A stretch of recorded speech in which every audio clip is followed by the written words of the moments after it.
Python dilində ilk proqram. Salam dostlar. Bugünkü dərsimizdə çox maraqlı və faydalı bir mövzu ilə tanış olacağıq. Python proqramlaşdırma dili ilə.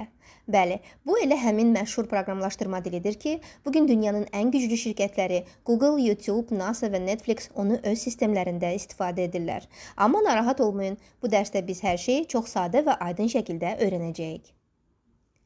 Python proqramı nədir? İlk olaraq gəlin aydınlaşdıraq. Python, kompütera nə etməli olduğunu addım-addım izah edən proqramlaşdırma dilidir. Yəni, biz Python vasitəsilə kompütera bu işi gör, sonra bu əməli yerinə yetir kimi tapşırıqlar veririk.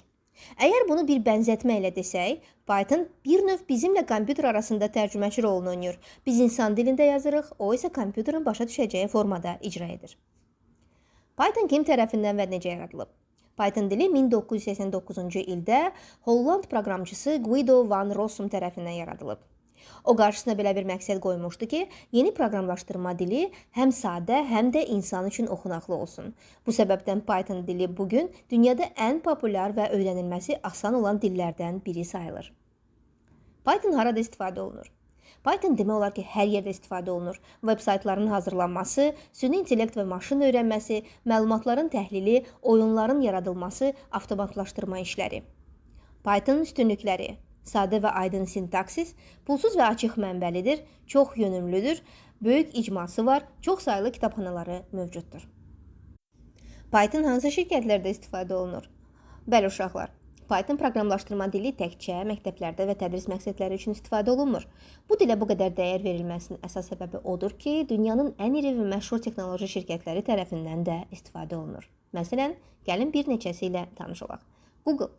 Axtarış sisteminin əsas hissələri və bir çox daxili alətlər Python dilində yazılıb. Google mühəndisləri Pythonu çox sevirlər, çünki bu dil sadə, çevik və sürətli nəticə verir. YouTube, hamımızın bildiyi bu video platforması da Python üzərində işləyir. Python sayəsində YouTube'un serverləri eyni anda milyonlarla videonu emal edə bilir. Instagram və Facebook. Bu sosial şəbəkələrdə istifadəçi məlumatlarının idarə olunması, şəkil və videoların yüklənməsi, mesajlaşma sistemlərinin işləməsi kimi proseslərdə Python mühüm rol oynayır. Xüsusilə Instagramın back-end hissəsinin böyük bir qismi Python ilə yazılıb. NASA. Bəli, ABŞ-nin Kosmik Tədqiqat Agentliyi. NASA alimləri Pythondan istifadə edərək raketlərin uçuş modellərini, kosmosdakı obyektlərin hərəkətini və müxtəlif simulyasiyaları hesablaya bilirlər. Yəni, Python hətta kosmos araşdırmaq üçün də istifadə olunur.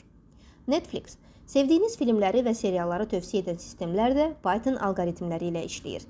Netflix Python vasitəsilə hər bir istifadəçiyə uyğun məzmunu analiz edir və təklif edir. Beləliklə görürsünüzmü? Python yalnız sadə proqramlaşdırma dili deyil, o dünyanı dəyişdirən texnologiyaların arxasında duran güclü vasitədir. Bu dil ilə siz də gələcəkdə böyük layihələrdə iştirak edə, öz ideyalarınızı həyata keçirə bilərsiniz. Python ilk sadə proqram. Ənənəvi olaraq bütün proqramlaşdırma dillərində ilk yazılan proqram Salam Dünya adlanır. Pythonda bu proqram belə yazılır. Bu kodu işlədikdə ekranda Salam Dünya görünəcək. Yekun. Gəlin bugün öyrəndiklərimizi bir daha xatırlayaq. İlk növbədə bildik ki, Python həm öyrənilməsi asan, həm də çox güclü bir proqramlaşdırma dilidir.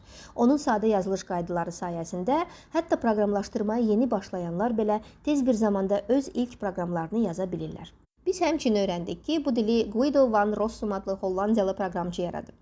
O qarşısına belə bir məqsəd qoymuşdu ki, insanlar kompüter proqramlarını daha rahat, sadə və anlaşılan formada yaza bilsinlər. Əminliklə deyə bilərik ki, cənab Rossum bu məqsədinə çatıb. Python bugün dünyanın ən müxtəlif sahələrində geniş istifadə olunur. Məsələn, web proqramlaşdırma, oyun yaradılması, süni intellekt və maşın öyrənməsi, robot texnikası, məlumat analizi, elmi tədqiqatlar və s.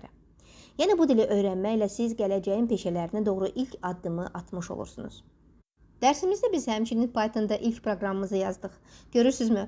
Bir neçə sözlə siz artıq bir proqram yazmısınız. Bu, sizin proqramçı olma yolunda atdığınız ilk real addımdır. Ev tapşırığı. İndi sizə kiçik, amma maraqlı bir tapşırığım var. Pythonda öz adınızı ekrana çıxaran bir proqram yazın. Əgər ekranda adınız peyda olarsa, deməli hər şey düzgün işləyir. Bu çox sadə, amma vacib bir məşqdir. Çünki bu yolla print funksiyasını daha yaxşı mənimsəyəcəksiniz. Bugünkü dərsimiz bu qədər. Növbəti dərsdə dəyişənlər və məlumat tipləri ilə tanış olacağıq. Sağ olun, salamat qalın.